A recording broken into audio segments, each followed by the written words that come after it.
All right. Well, this is the second episode of Reason Tips and Tricks by Optronics.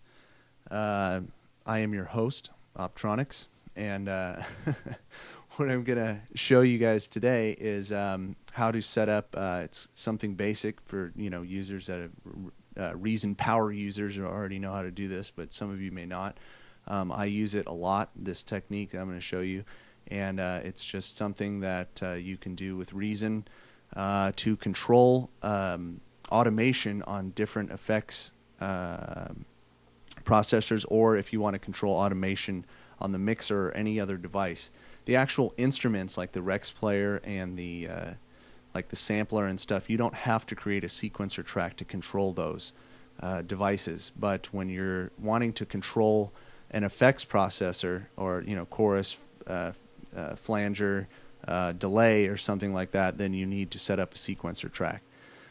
So basically what I've got here is a jam that I was working on last year, and it's just kind of a medley of a rap artist, Mike Jones, and some music from an old jam called Jam On It.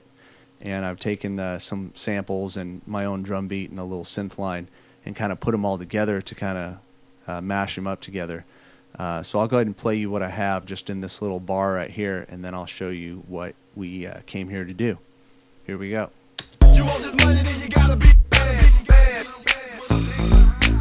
You want this money, then you gotta be bad, bad. You want this money, then you gotta be bad, bad. You want this money, then you gotta be bad, bad. When I'm up in it, I'm beating it. Giving y'all that Mike Jones screaming, screaming. All is so deadly, you can tell when she drop it. When I'm up in it, when I'm up in it, when I'm up, giving y'all that Mike Jones screaming, screaming. So deadly, you can tell when she drop it.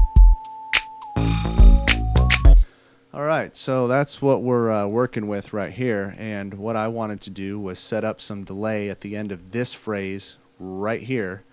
Notice I moved my locators to the area where I wanted to work, and this line right here is, I'll solo it out for you so you can hear it. Body so deadly, you can tell when she drop it. Right, I wanted to add some delay to the end of that, but I don't want delay on the whole thing. So, in that case, I've got to set up a delay, and then I've also got to set up a sequencer track to control the knobs on the delay, so I can have the delay come in just at the end of the phrase and then cut back out. So I'm going to go up to the Rex player right here, which has got the sample. Body so deadly, you can tell when she drop it. I'm body so deadly. Right, it's just going to keep looping. And I'm going to right click on this Rex player, and I'm going to create a delay. So here's the DDL1, and I'm going to create that there. I'm going to switch the timing up to 4 for this song, and I'm going to turn the dry wet all the way down because I don't want it over the whole thing, because it would sound basically like this if I did.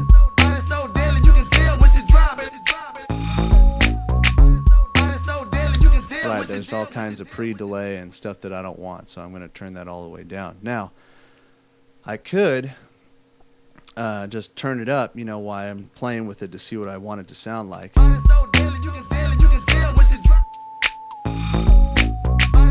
Right at the very end. So basically I want the delay to come on right at the end of the phrase. So to do that, I'm going to have record some automation on these knobs right here. So I'm going to go down to this blank area right here, and I'm going to create a sequencer track. We created a sequencer track here. And in the little window here, there's a drop-down box or drop-up box, whatever. And it's asking you, what do you want to control out of all these parts and instruments in my song here? And I just want to control the delay 3, because that's what this is labeled, the delay 3. So take my pencil tool, and I'm going to draw a little area here, because I know that that's where my delay control is going to be. And I'm going to make sure that my MIDI icon is selected on this particular track, because this is what's controlling this box here. So first thing I'm going to do is I'm going to arm Reason to record, and I'm just going to play this little loop back and forth, but as it's playing and recording, I'm going to move this up just when I want it, and then move it back down, so it's not delay on the whole time, and it will record that movement right there on this track.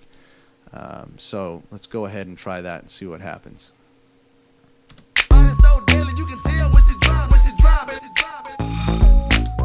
So I just did that, and then I hit stop. Now if we play it back, let's see what it sounds like. And keep your eye on the knob right here, because it's moving now without me moving it.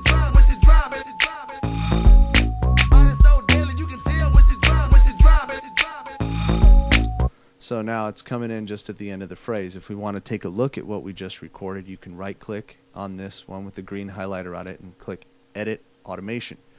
And you can see right where I came up and then I dropped it back off. And I'm going to go ahead and use the line tool to just kind of extend that to the end of the bar there. So let's go ahead and play it through.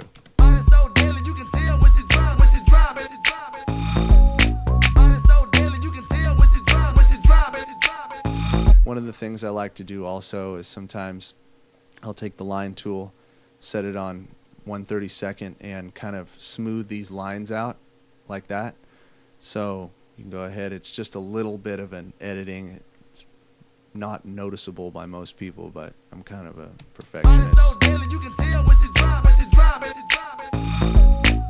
So there's a little lesson on creating a sequencer track to control effects processors in Reason. Once again, the only time you have to do that is if you want to control an effects processor, reverb, delay.